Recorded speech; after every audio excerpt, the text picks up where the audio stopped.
Big Bernie Sanders news. He's back. So The Hill posted this video that is definitely super important of Bernie backing out of his driveway. So this is The Hill saying Bernie Sanders departs his house in Burlington, Vermont. Let's watch this.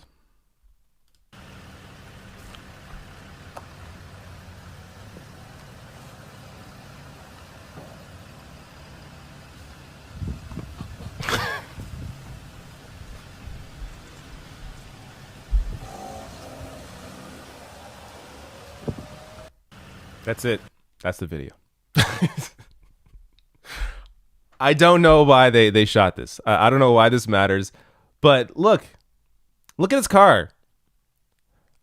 I mean, as somebody on Twitter said, I didn't know that Lamborghini made a hatchback. Like, this man is real. We should all chip in and buy him a new car. I think he can drive something a little better than this. But there's Bernie backing out of his driveway. He indeed is back. Let me show you a piece of this. So this is a 7-minute video. I don't know if I'm going to play all 7 minutes. But this is his... I mean, when you watch this, watch how he turns around. How he turns around this news about him and how he had a heart attack.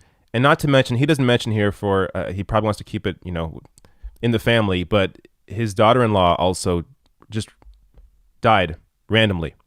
So she got cancer, I believe, like 3 weeks ago, or they discovered that she had cancer 3 or 4 weeks ago, and then died 3 weeks later. So the sudden death of his daughter-in-law, and he just had a heart attack.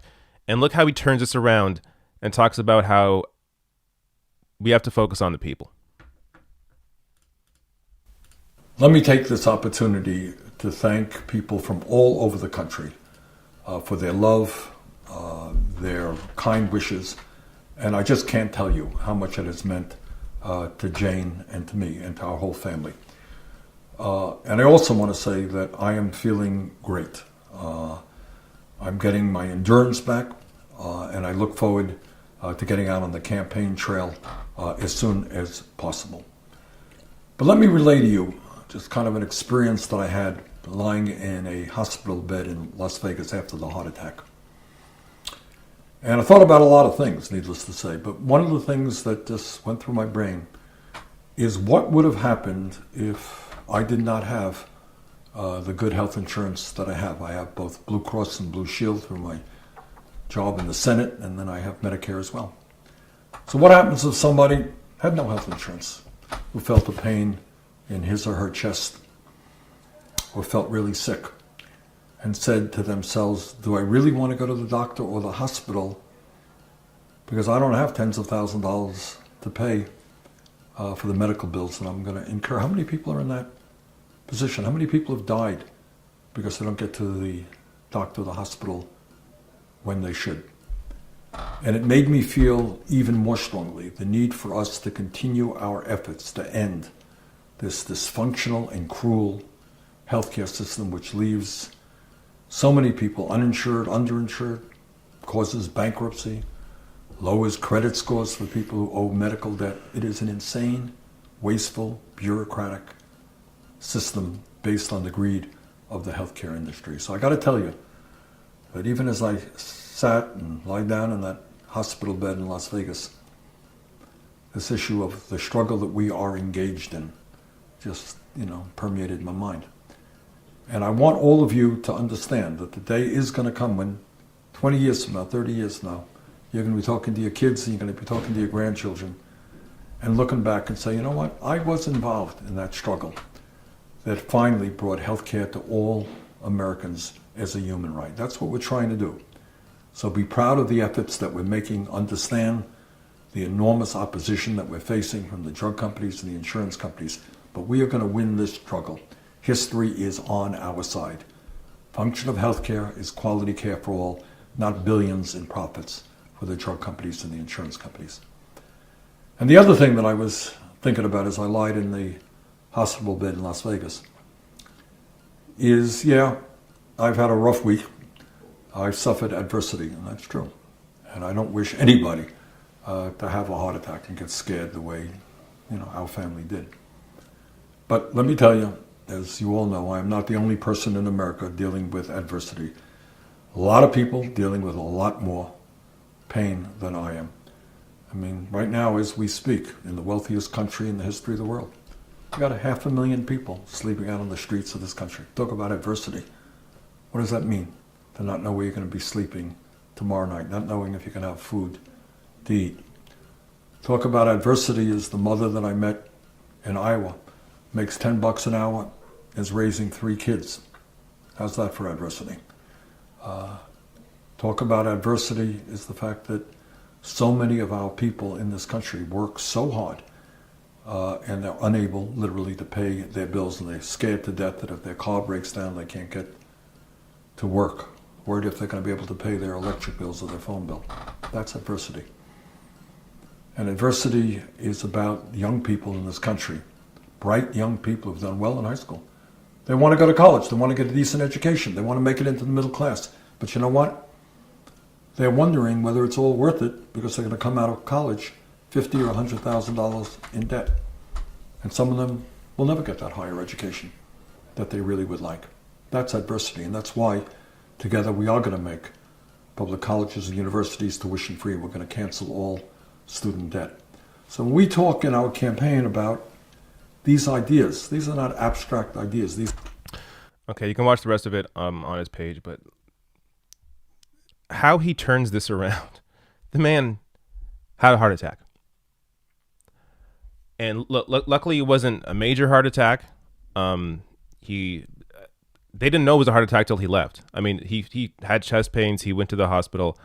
He had 2 stents put in, and he's better now, clearly. He was released 3 days later. But the man had a heart attack. His daughter-in-law just died suddenly. And he comes out and focuses on how important it is to build this movement and really transform this country. And when he was in the hospital, he was thinking about all the people that don't have health care. I mean, this is a man who prioritizes other people. He prioritizes everybody else ahead of himself.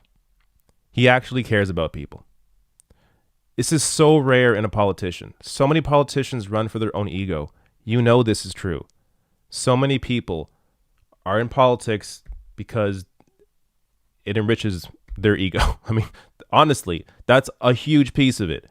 Bernie, the reason why many people never heard about this guy until 2016 is because he laid low and he did his thing behind the scenes. There are bills that he took his name off of so that they would get passed.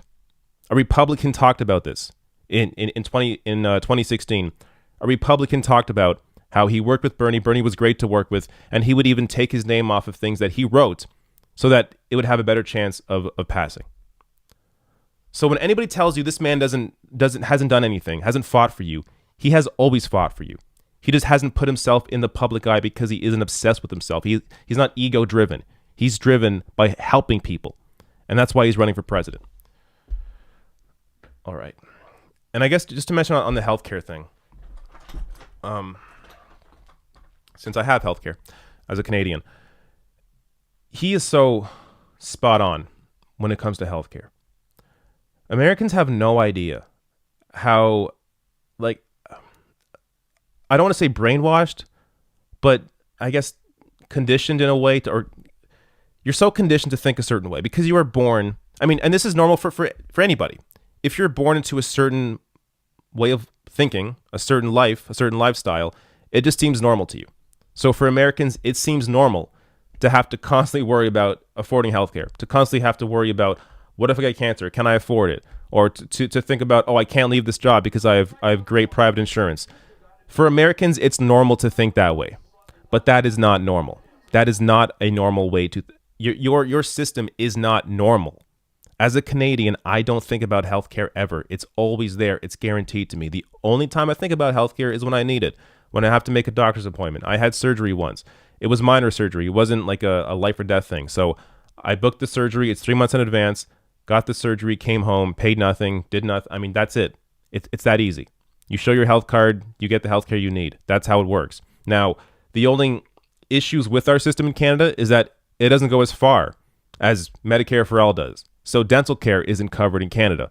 Under Bernie's bill, it is covered. So the only way to improve our healthcare system here is to add more to it. So it's not like, oh, this system is horrible because it's publicly run and it's guaranteed to everybody. No, this system, our system, healthcare system is fantastic, but I would just add more to it. We need pharmacare, we need dental care.